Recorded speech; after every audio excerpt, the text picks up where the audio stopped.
Okay, welcome back. Let's continue with the third problem.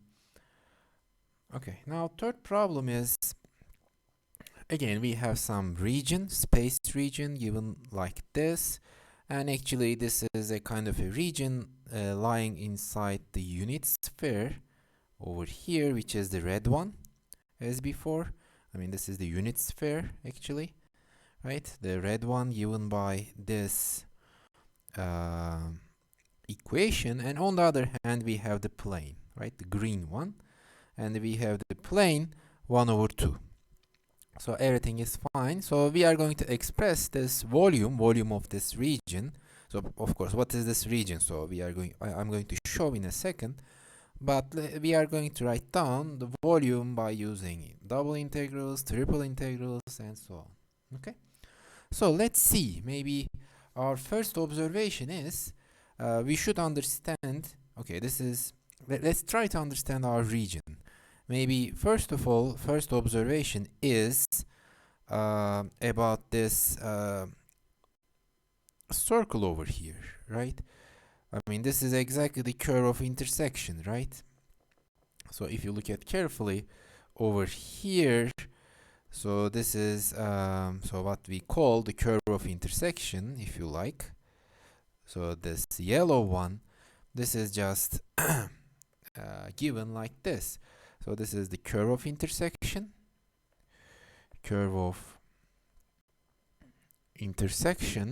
So let's compute it. This is just, we need to solve them at the same time, these two defining equations. So we have z equals that thing, 1 over 1/2. And we have the equation of a sphere. And then if you solve them at the same time, this tells you that actually, you have x squared plus y squared 3 over 4. Okay, and we have a circle like this, okay? And on this plane. Okay? But of course, remember, while defining our base region, right, we just project it down, if you like.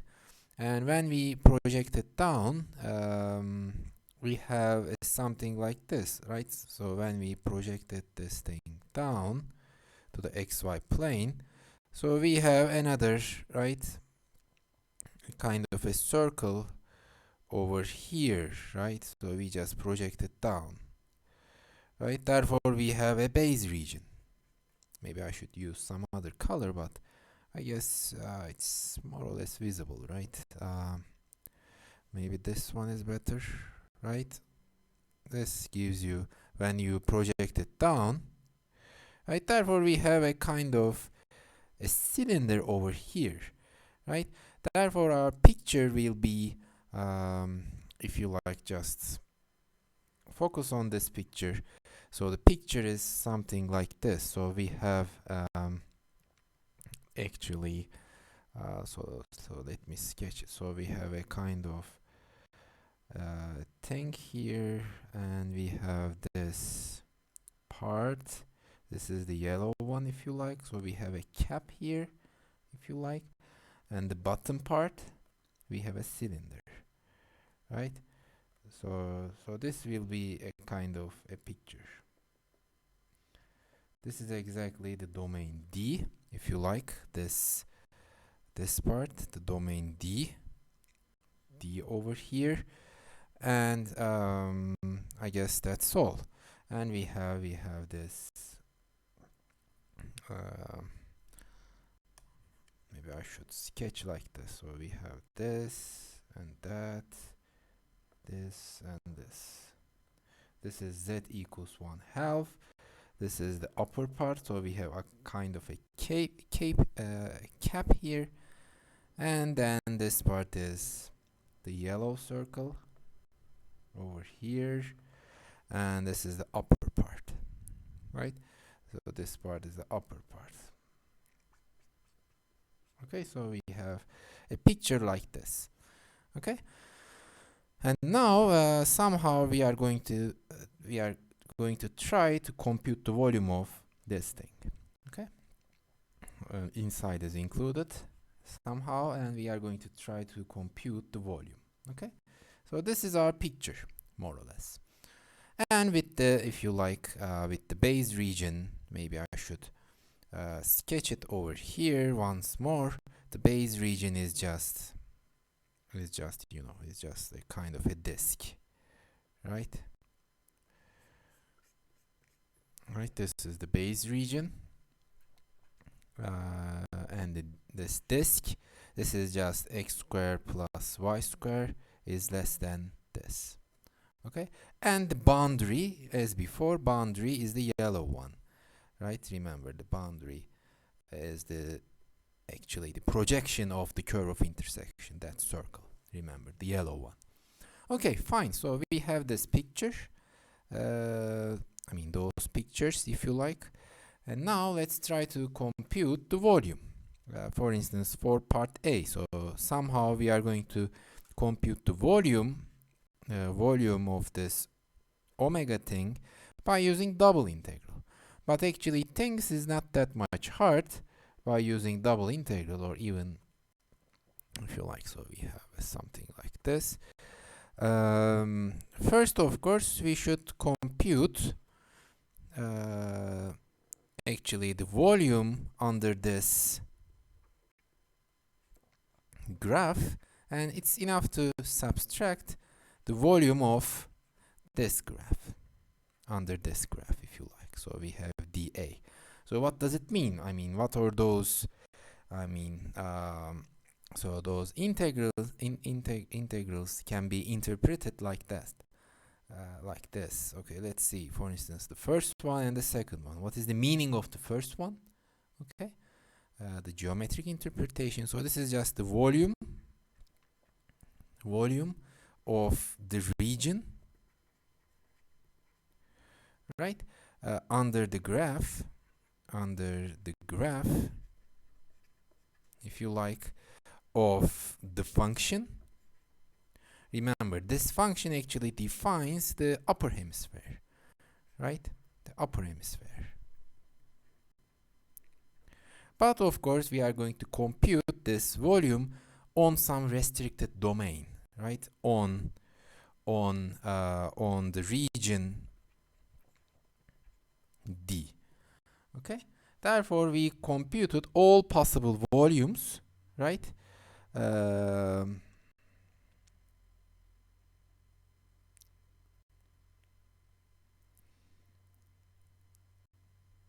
But our region is omega is like over here, remember.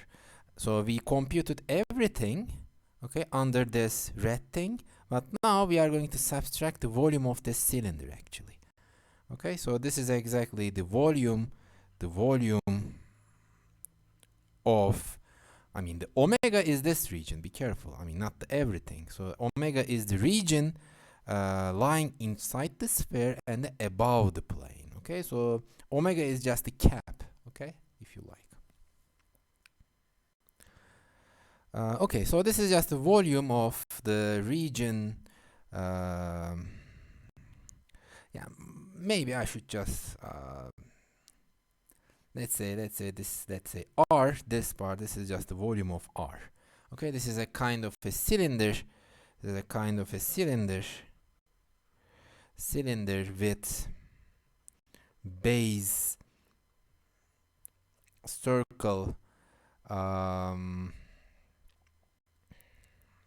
which was this. Okay, and it has some height, or bounded above by okay, z equals 1/2. Okay, so the boundary of R is actually a kind of a cylinder, and but we are interested in I mean, if you like, the boundary of R is a cylinder like this. Okay, and we try to, I mean, compute the volume. Okay, and that's all. So therefore, by using double integrals and with this geometric interpretations, remember the geometric interpretation of a double integral. Now let me write it down in a iterated, by using iterated integral. So this is just integrand, right? Something like this, minus 1/2. So let me use this order, dx dy. And of course, remember our region is just a disk, right? This is just a disk like this. And if you integrate with respect to dx first, what does it mean? Y should be fixed, therefore we have a kind of a slice over here, right? And try to analyze the points where it hits the region, I mean the region D, and it leaves the region, as we did before. But remember, this bold points are exactly on the circle, therefore the equation is this,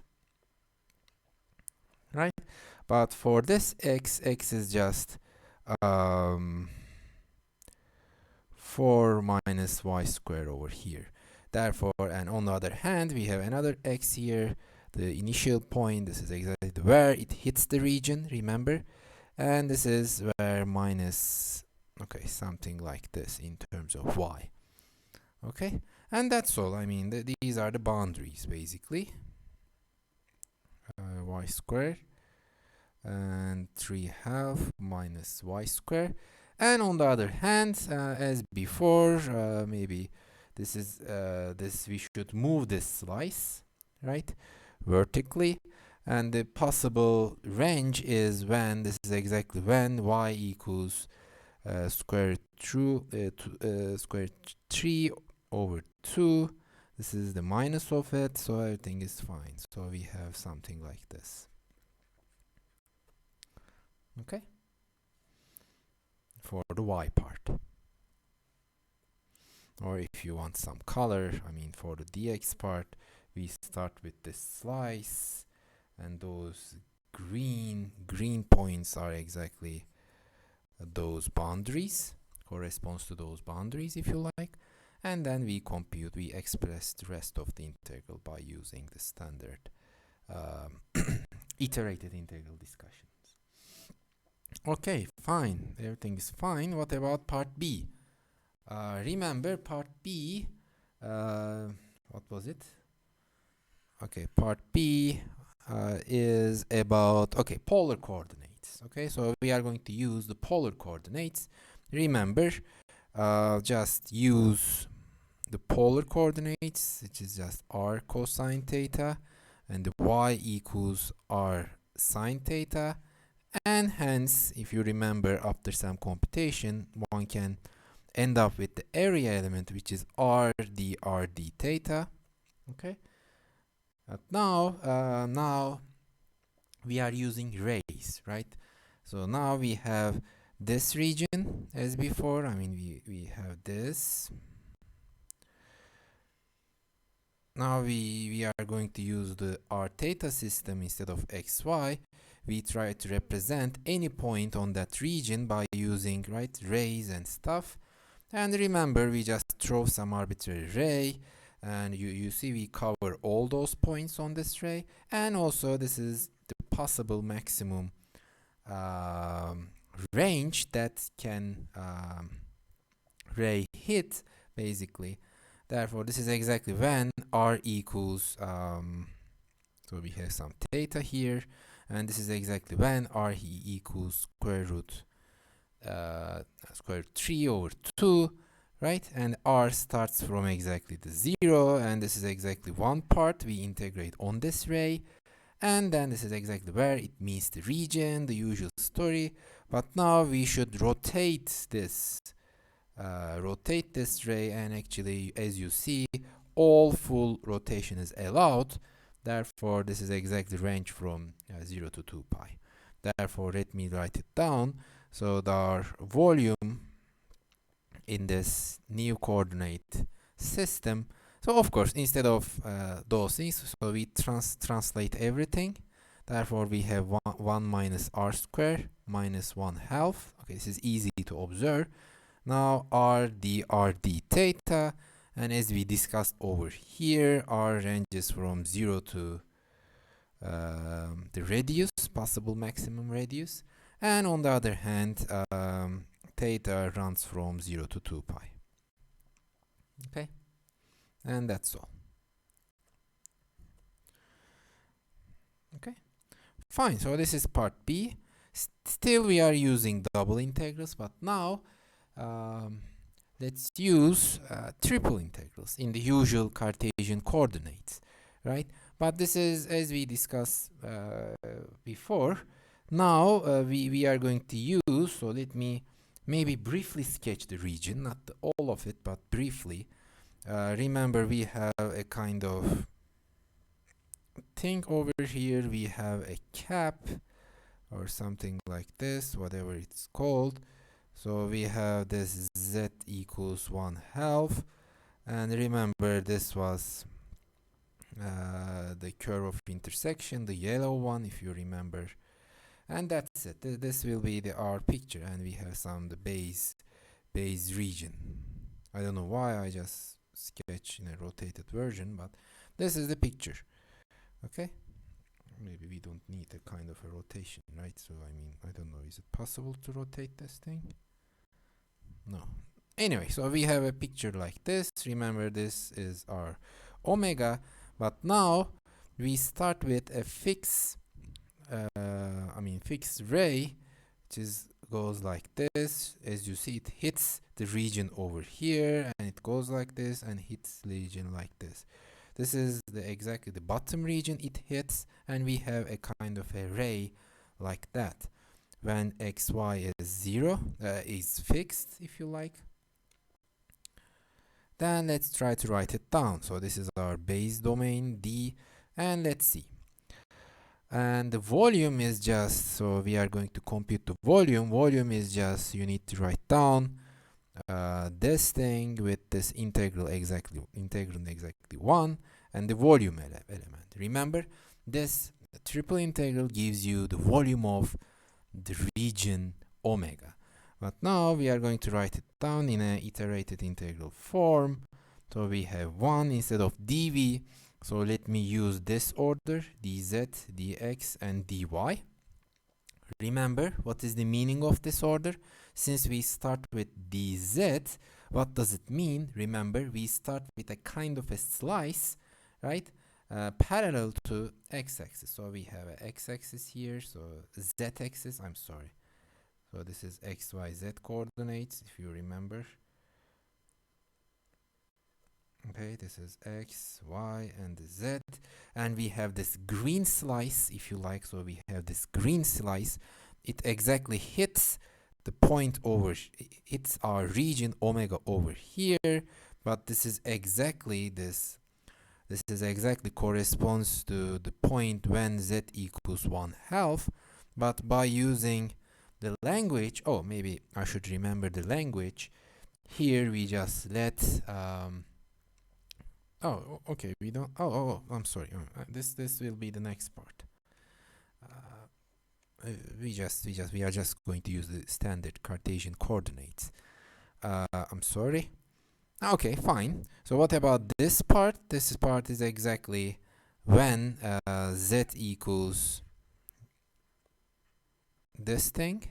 Okay, then everything is fine. Therefore, the slice actually hits the region, enters the region, the point at which z equals that value, and it leaves the region when z has that value. Therefore, z ranges from 1/2 to this, that much. Okay, fine. And the rest is easy, because rest is the usual as we did in part A, right? As we did in part A, the rest is the analysis of the order of dx dy, the usual trick, and the rest is I'm just copying from part A. Okay, this is just 3/2 divided by 4 y square, and this part is that much. And on the other hand, y ranges from, what was it, something like this and something like that. Okay,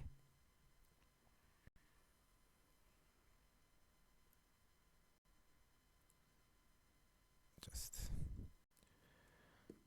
okay, something like this. This is the volume. Okay, fine. So what about part? Okay, how many how many parts we have.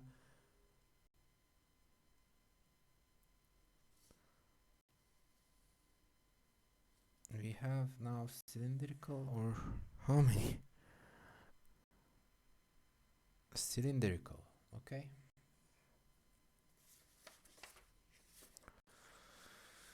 Okay, so cylindrical is actually, okay, now it's not that much hard because we know we actually use part B and then we just combine with part C, if you like, okay. And for part D, we just introduce the cylindrical coordinates where we use r, theta, and the z system, right? Where x is just r cosine theta, y is r sine theta, and the z is z. Okay, we don't touch the z part basically, but of course now with the volume element, which is given by dz r dr d theta. Okay, so then let's see what we have.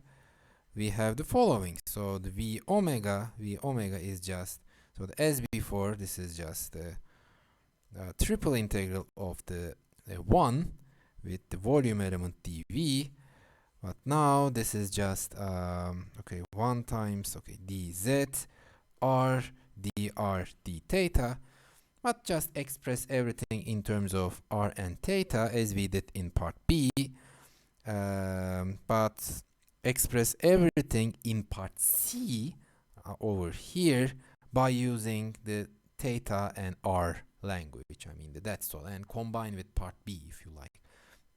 Now it's easy. Now this is just 1/2, and instead of that thing we have 1 minus r square. And if you use polar coordinate for this base region, which was disk if you remember, and from part B, okay, we have something like this, 0 to 2 pi. Okay, fine. So what about part E?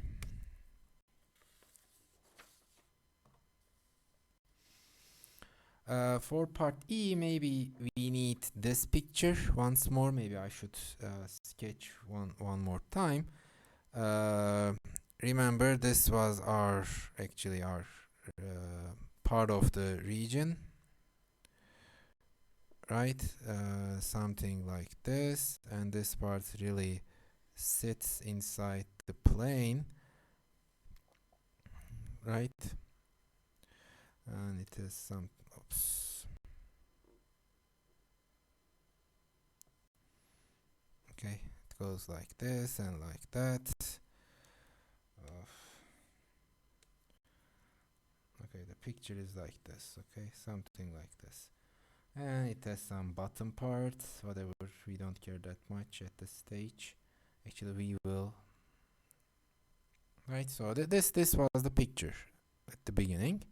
If you remember, this is exactly when z equals 1/2, blah blah, and this is the r coordinate axis, if you like. Everything is fine.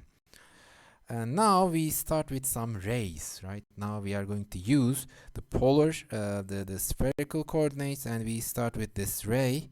You see this ray hits the region over here, it passes through and leaves the region over here. Okay, but now maybe I should use different color. Okay, the blue one, for instance. For the blue one, this is exactly x squared plus y squared plus z squared equals 1, right? This point P, if you like, satisfies this equation because it's really on the sphere. But by using the usual spherical coordinates, this really corresponds to rho equals 1. Remember, maybe I should recall, here we just use x equals, so what was it? Rho sine phi cosine theta, y equals rho sine phi sine theta, and z equals rho cosine phi with of course dv. Remember, rho square sine phi d rho, d phi, d theta. And remember, I mean, this part is exactly the theta, and this part is exactly phi. Okay.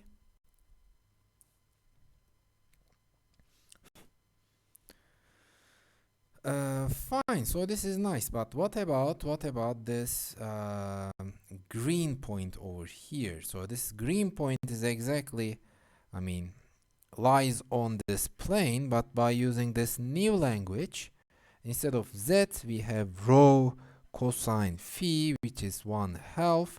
What does it mean? The maximum possible value rho can take is 1/2 times cosine phi. Okay? And remember, when you change the angle phi, right, you actually, I mean, you just throw some other ray like this, or some other ray like this, or like that. But the final touch is this. So this one, this is exactly when you should stop. Okay, and this is exactly when you just compute it, if you remember. So z was,